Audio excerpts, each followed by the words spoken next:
Hello, my name's Scott. I'm just going to press the right buttons on here a second. If I do this, boom, that should pin me to the front. So this is Zoom. If people haven't used Zoom before, I've done some silly things where I can turn off my background. I will very quickly just show you if I turn that off.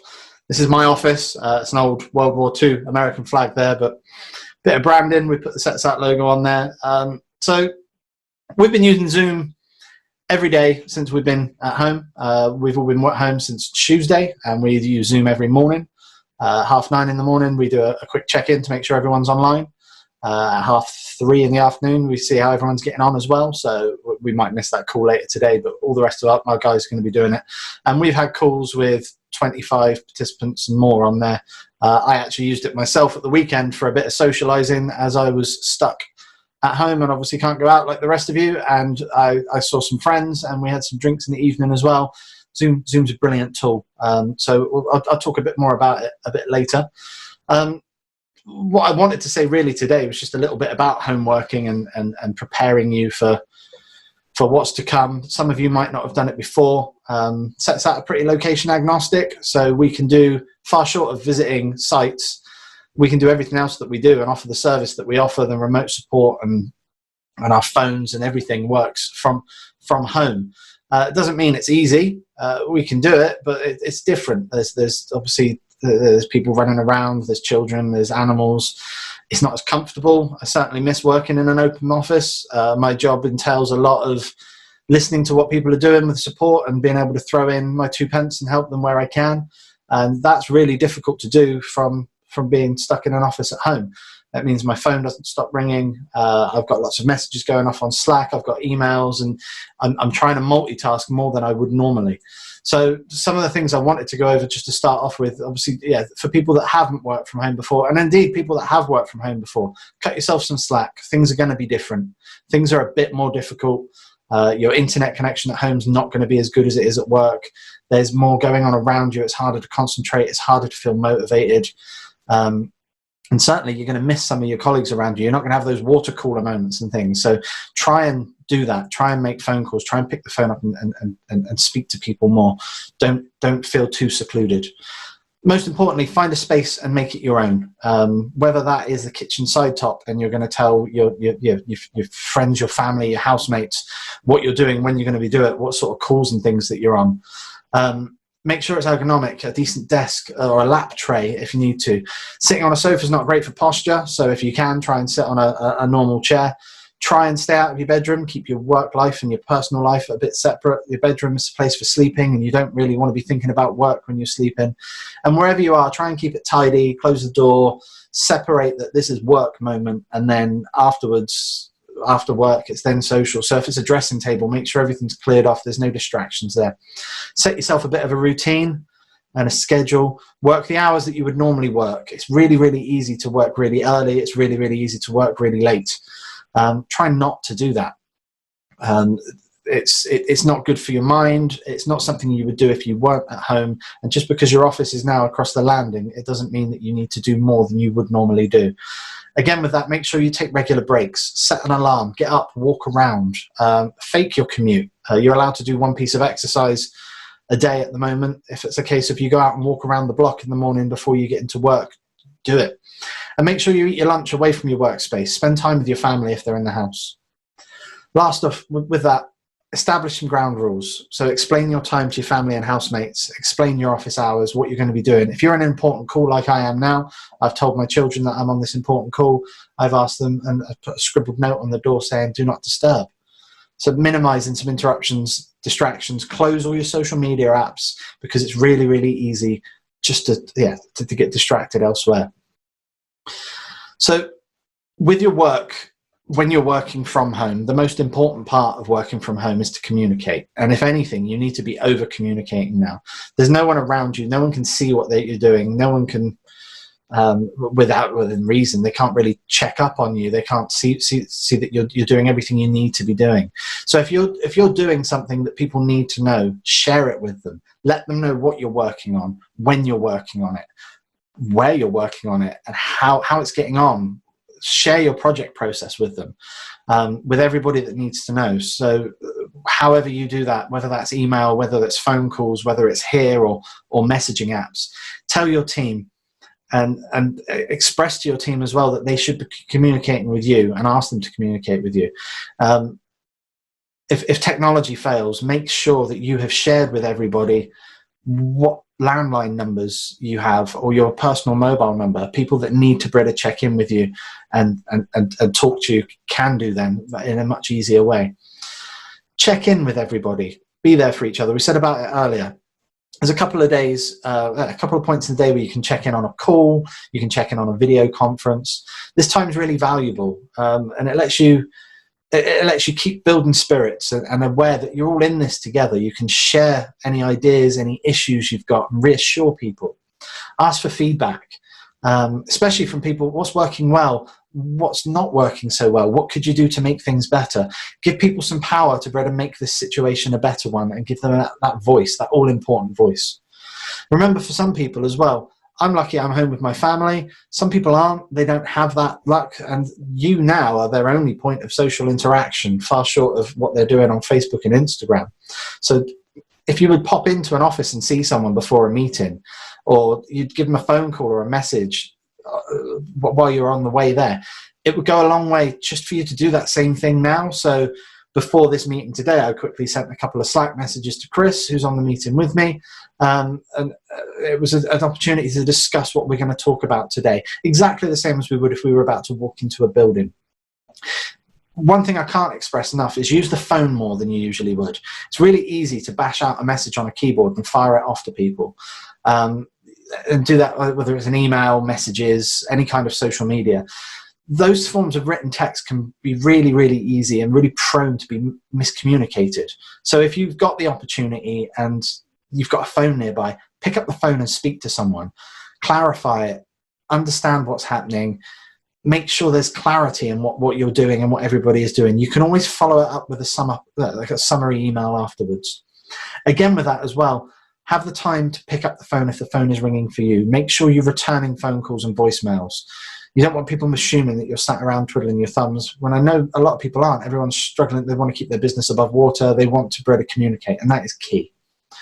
So what I've been asked to talk about today mostly is technology. So a lot of you will now be working from home. And like I said earlier, a lot of you are now at the point where you're thinking, well, how do we do this? We haven't done this before. You've all got your own IT support. Obviously, we provide IT support, and there's other members of the chamber that provide IT support as well. So some of the things that's really important is just making sure you've ironed out all those bugs and you know what you're doing before you're using it in anger, which unfortunately, as of yesterday's announcement, we've kind of all been thrown in this together, and some people that might be late to the party aren't going to be as prepared as people that were beforehand. So most importantly, get comfortable with your home setup. If this is the first time you've worked remotely, make sure you do things like test your microphone, test your speakers, make sure your webcam works.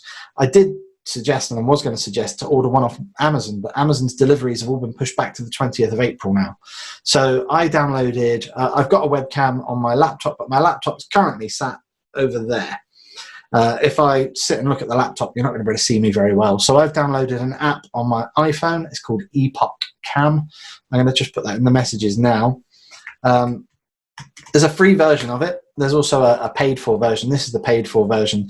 It downloads a little app onto your machine, and you can actually use your iPhone. And I've got my iPhone sat up on a little stand on top of my TV screen, so I can see myself. You can see me better, but it means I've got a little bit of better audio there. I've also, if I turn off my background a second, not everyone has the luxury of these, but I've got a studio mic here. Anyone that plays music and things has got stuff at home. Think outside the box. Think of the ways you can make your setup a little better, a little bit easier for people to hear you and see you and keep in contact. If you can, or if there are people still in the office, take some of your creature comforts home with you from the office. So if you can bring a spare screen home, that's quite important. Like again, when we work in the office, we're all working on 3 screens. We've all got a mouse and a keyboard.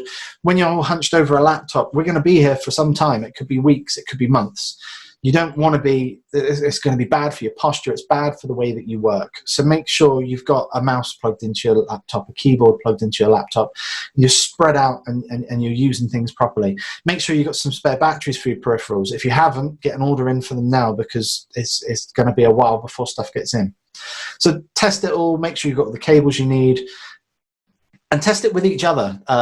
But before you have to use it in anger, before you're in a live environment, use things like Zoom, use things like Teams to have a communication with friends and other colleagues, just to make sure it's all working for you. Now, a lot of you are going to be using your home PCs or your home Macs, machines that weren't really designed to be used in your office. Those machines, it's really important that they're up to date. So you need to make sure all your Windows updates are installed, or your Mac OS updates are installed. You need to make sure that you're running antivirus. And if you're not running antivirus, you need to get some. Whether that's a case of you ask your employer if they're happy to foot the bill for it to put onto your machine. A lot of companies have a managed antivirus that they can ask for. If not, go out there and get some. By all means, get in contact with CETSAT. That's something we can help you with, but I know a lot of you have your own IT as well. And another one that's a really big one, a lot of you are using your machines to connect to machines in the office. And those machines that you're using to connect to them from, or to, even, they're machines sat in your houses that are shared machines that your wife or your husband or a housemate might use, or even your children. So as a security side of things, don't be saving passwords on that desktop or laptop. Don't be downloading sensitive files. Think of that machine you're using now as a machine in your office. And if you let your son use a machine in your office, would you let him use it? Yeah, would you let him use the one you've got at home? So it's something quite important to think about. Don't be saving passwords in RDP files and VPN sessions. Everything should be asking you to log in. So don't be ticking the box that's saying remember me, because they're things that if someone accidentally stumbles across it, you don't want to be in a situation where you've suddenly breached GDPR because someone's looked at something that they shouldn't have, or more importantly, someone's hacked onto a PC that's at home and is now a security risk because they've got onto your machine and then got onto your work's network. With connectivity at home, bear in mind, obviously, your home internet is going to be very different to what your business internet is. It's going to have different speeds. It's certainly going to have different SLAs.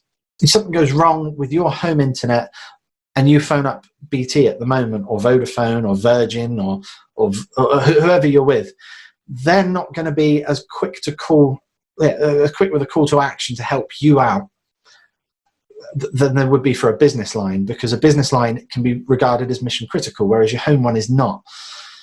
Your connectivity is going to be slower, so things that you do are going to take longer to do. You're going through many, many hops to be able to connect to what you are connecting to. It's not in the same office as you anymore. So the things you're having to do have got to traverse the internet a little bit more. And when they're doing that, it's going to take longer. So just accept it. Be aware that that's the case. And like we said earlier, cut yourself a little bit of slack. If your internet does go down at home, most people with smartphones have something called a mobile hotspot. And a mobile hotspot, so long as your phone allows it and your contract agrees to it, will allow you to share the internet connection from your mobile phone to your laptop or to a PC, whether that's plugged in via a USB cable or it creates a wireless hotspot. I shared a link earlier. We've got a whole page up with COVID-19, and on there is a guide. It's a generic guide of how to use mobile hotspots. It's something we usually only share with our customers, but it's out there, and we'll let anyone use it if it's going to help them. So let's talk about how you're going to connect to your office. Some of you will be wondering this. Some of you will be using remote tools. There's stuff out there that's paid for, like Go to My PC. There's Log Me In. There's TeamViewer. We use some software called Screen Connect, but a lot of you are going to be using something called an SSL VPN. So I'm going to try and share something now a second. You should now all be able to see, as well as the camera, this is my iPad. We're all at home, and this is all our machines at home, and we've all got, and we all connect to the internet. And what we're doing at the moment, normally we would, instead of where the internet is there, we would have a collection of PCs in their office, and then we're all connected to the server. And that connection from the PC to the servers is quick because we're right next to it.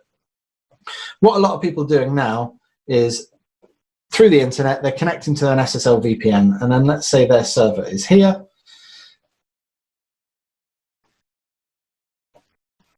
Next to their server is their firewall. And then they've got all their PCs in their office as well, which is all connected to the same thing. What a lot of people are doing at the moment is they're using an SSL VPN or a VPN connection to connect from their home PC. Let's make this in a sensible way. So we're connecting through here via the internet to the firewall, which is fantastic. But from there, you then need to understand how you're going to connect, because all that's done is just put your PC into your works network. So you then need to either be able to connect to the files that are on your server or the files that are on your PC. So the way people are doing that is they're mapping drives onto their home PCs, or they use a remote desktop to connect directly to their own PC and then work from their PC from there. So that's something we've been working on a lot. We've got a lot of customers that our support board has just completely exploded with support requests of people asking us, can they connect their home PC to their works PC so they can access all of the tools and all the software that they would normally use just on a remote screen. So they do that via remote desktop. We've had to change some security settings on their own machines and then set up and provide guides to them of how to connect to their works network. So then from their works network, they can connect onto their works PC. Some companies also have a remote desktop server. You'll know if you've got one of these. And again, with companies, some people use a remote desktop server all the time. In this scenario, more and more people are now needing to use that remote desktop server. So your IT is going to need to better up the resources on there and make it set up to be able to deal with the demand of all those new users. With that as well, some of you might not be able to have access to that remote desktop server because you haven't used it before. So they're going to have to add you to groups to be able to ensure that you can access that remote desktop server. So that's how some of you are doing it. Other people, you're connecting to SSL VPN and then you're mapping the drives that you would normally have access to on your works PC. So again, with that, you're browsing the network, you're browsing onto the PC and using your Windows username and credentials to connect to them. So that's how you're going to access your data that's there. And with that, again, there are many IT companies within the chamber that are ready to help you with that. If you do need help, make sure you reach out. This is a time when everybody wants to help everyone, so please do so. While you're away from the office as well, some people with their home machines aren't going to have they don't have access to emails in a way that they would normally have access to. They haven't got the full version of Outlook because the full version of Outlook is actually on their PC in the office. Most companies, if they're not on Office 365, there is something called Outlook Web Access. Speak again to your employer or to your IT provider to ask how you would access that. For the majority who are on Office 365, if you browse to outlook.office365.com in a web browser, and I'll share that again in the chat now, from there, you'll be able to log on to using your Office 365 username and password and simply log into your emails, and it's an online version of Outlook. It's not as full fat, it doesn't have all the bells and whistles, but it's got enough to get you working. And you've got all your folders and everything in there, and it just makes sense for you to use it. You can also download the Outlook app for free on an iPad or an Android device or an iPhone. And again, if you log in with those credentials, you can have your emails appearing on your mobile devices, which might make life a little bit easier for you.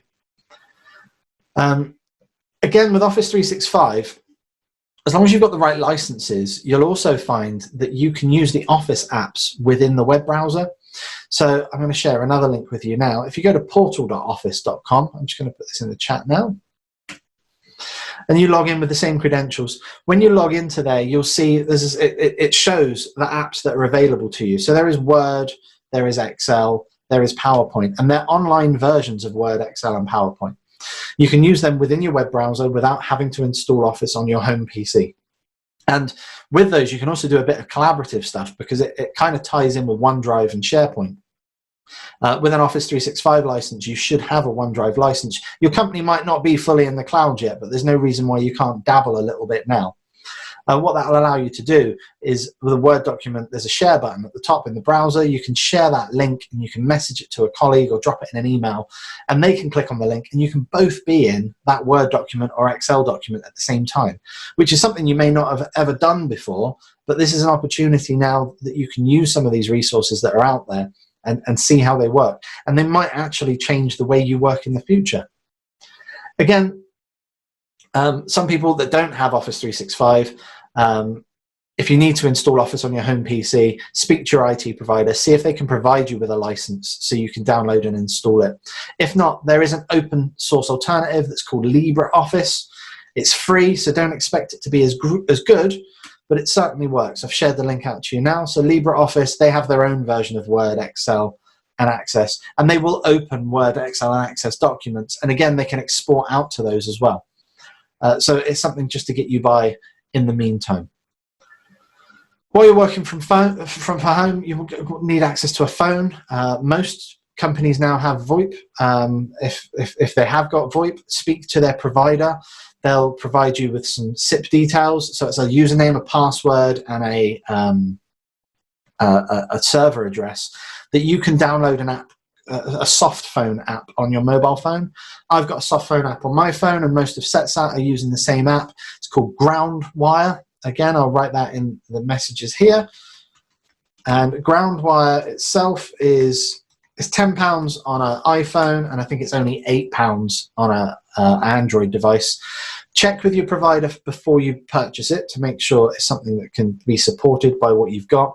But what that will allow you to do is you can log into that, and you have your desk phone on your mobile phone with you at all times. And again, it's something that you're going to use now, but it's something you may benefit from in the future because you suddenly realize it's much easier than forwarding phone calls. And you can do everything on that app that you can elsewhere. There are other apps out there. Bria is another one that's quite good, BRIA. That's one that you have to pay a monthly subscription for now. They don't do a one-time purchase on that anymore. For companies that can't do that, but they still have VoIP, or they've got a dedicated SIP trunk on site and there's no way of using a soft phone, speak to your provider first and see if they will quite happily put a forward on. They can forward it onto a mobile. If they forward it onto a mobile, obviously someone else can pick it up. That works well with extensions. The other thing you can look at, it's not something that CETSAT use because we don't need it, but it's something I've certainly used before. There's a company called Flextel. I've just shared out the link again. Flextel will let you set up a virtual telephone number, and that virtual telephone number, you purchase the number from them for £1. Usually they're an 0845 number, so there's some call charges involved, but those call charges are quite nominal. And you can set up something called a call hunt group or a call blast. Their support is fantastic. They'll be able to help you with it as well. And what you would do is you would register with them, you would forward your landline number to the new virtual telephone number, and then you would set up Flextel with a list of all your mobile numbers or people's landline numbers. And when someone calls your landline that's in the office, the call will go to the Flextel virtual number, and then it will either ring sequentially through all of those numbers until somebody picks up, or it'll do a call blast and they'll all ring at the same time, and the first person to answer takes the phone call.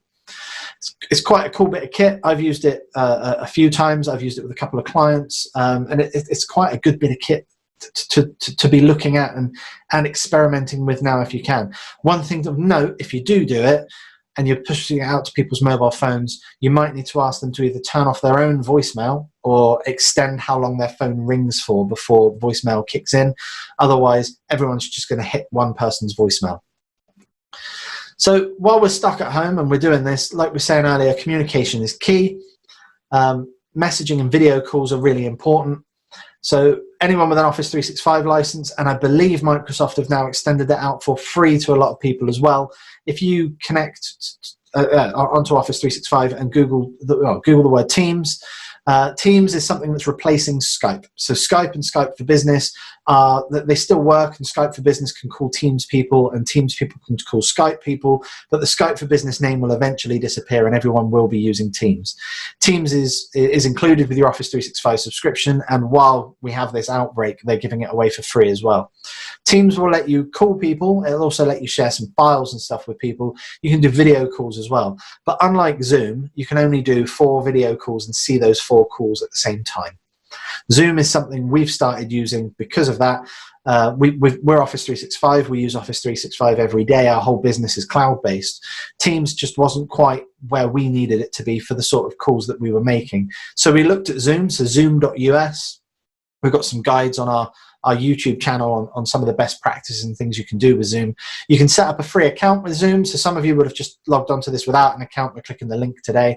But if you set up a free account, all your calls are free on there. You can have massive group video calls where you see each other.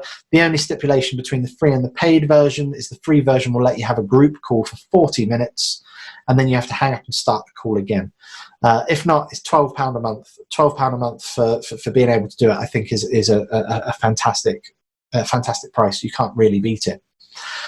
Slack is something that we use a lot. Slack, we would like to move over to Teams, but Teams hasn't quite got the functionality to what Slack has. We use Slack in the office every day, and now we're out of the office, we're using it even more. Slack, again, you can use for free, but then there's a paid-for account on top. If it's free, have a go, see how you get on, register your guys on there, and see if you get on within the confines of the free version of it without having to pay for it. Slack lets you do private messages with each other, but you can also set up group chats, and you can set up something called channels. And channels, we have a channel for every project that we work on.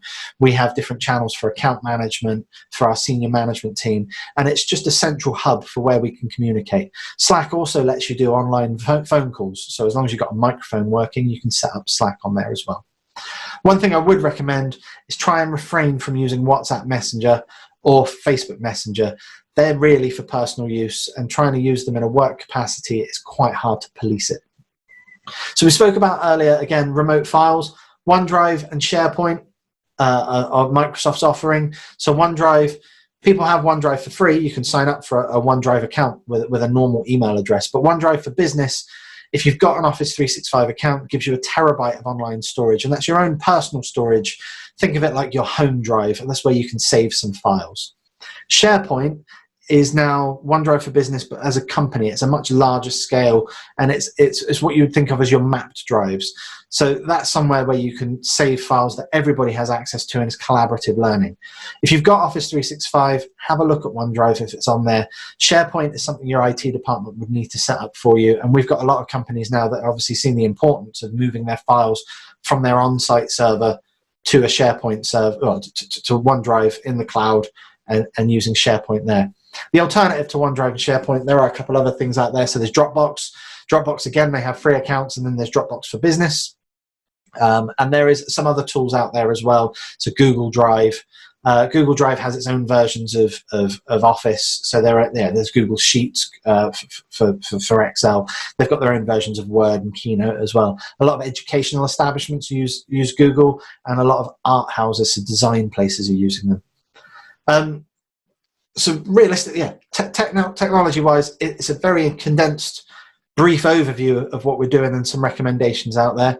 I've been looking at the chat. No one's fired any questions over. If anyone's got any questions, if they want to fire them now. As kind of my closing thoughts before I hand back over to Alistair, or if Chris wants to say some things, is obviously just reach out, make sure you're prepared. That, like I said, I think there's 25 IT telecoms members and IT support people in the chamber. Reach out to those if you need help. That they're there for you. That's the idea of the chamber. We're all in this together. Stay together, stay safe, work together.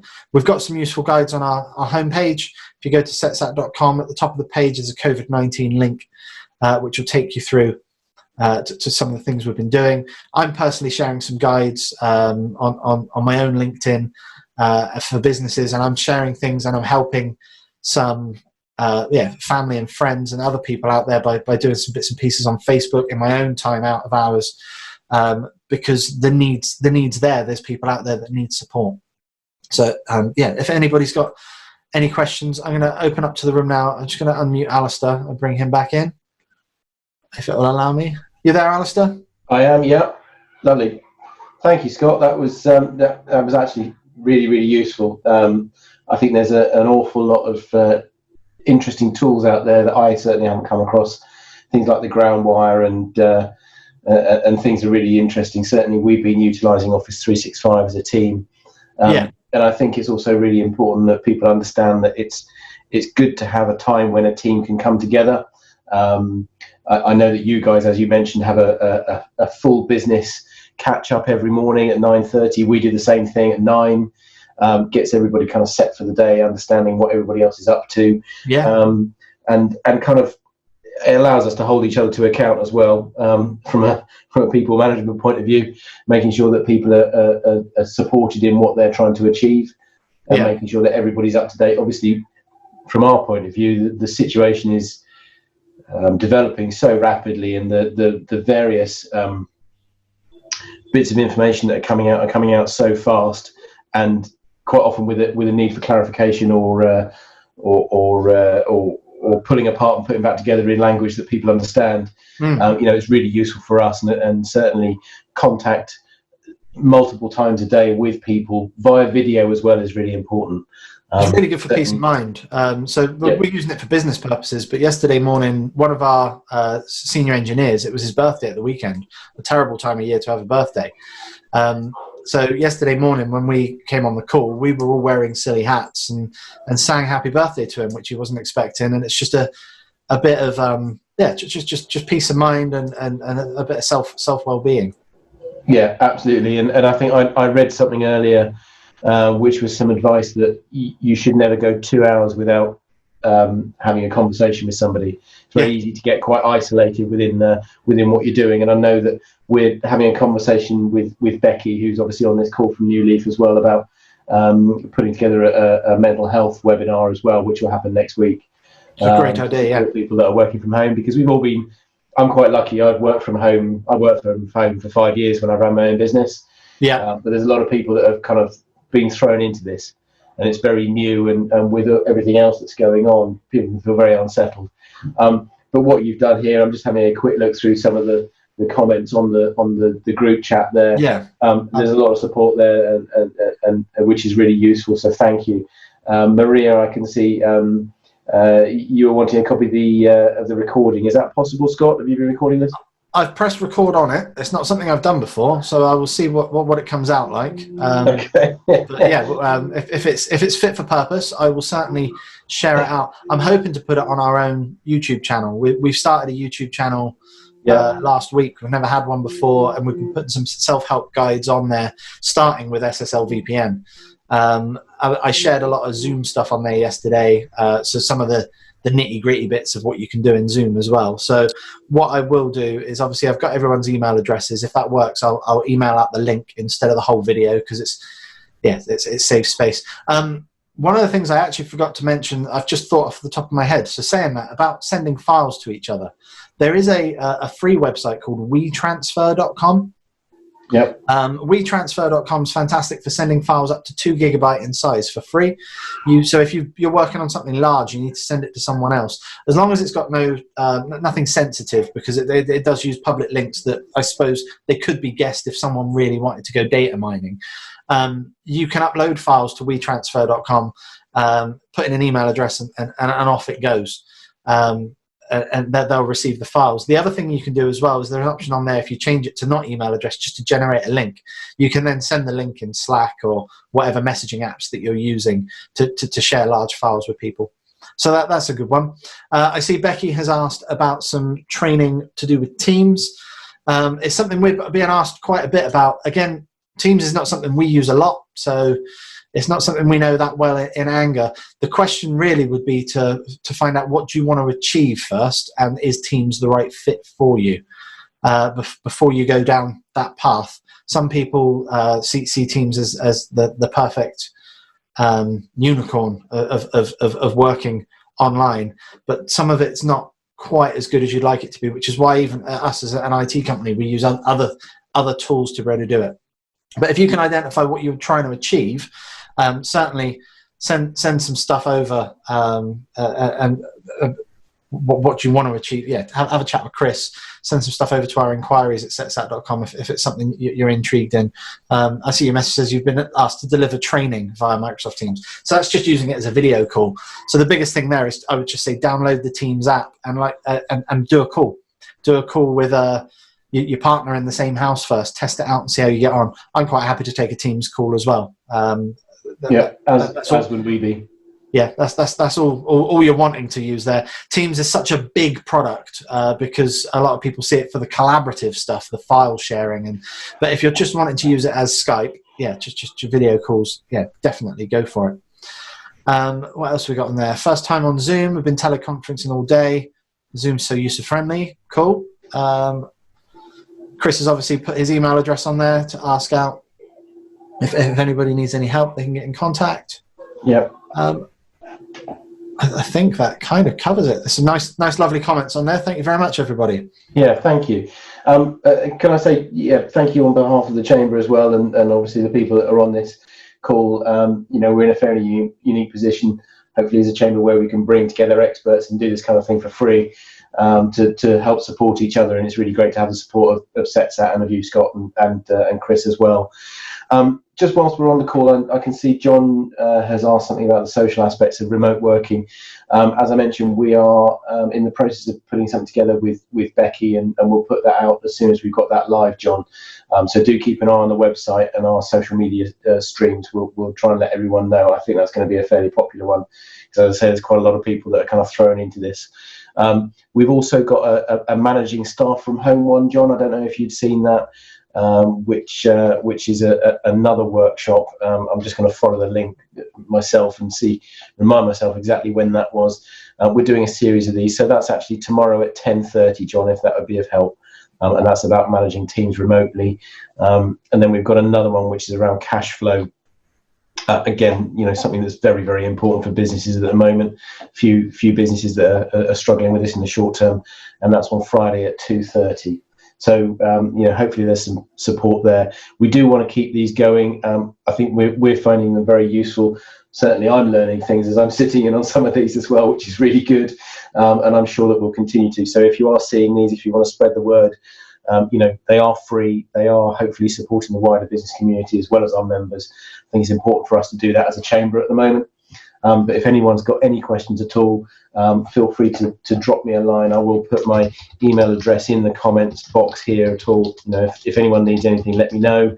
And I think other than that, if anybody has any other questions, I think we're probably done as a webinar. But thank you again, Scott. It's been very helpful, and thanks to Chris as well and the rest of the CETSAT team. Wonderful. Thank you very much for having us. Thank you all. Take care. Take care. Goodbye. Bye.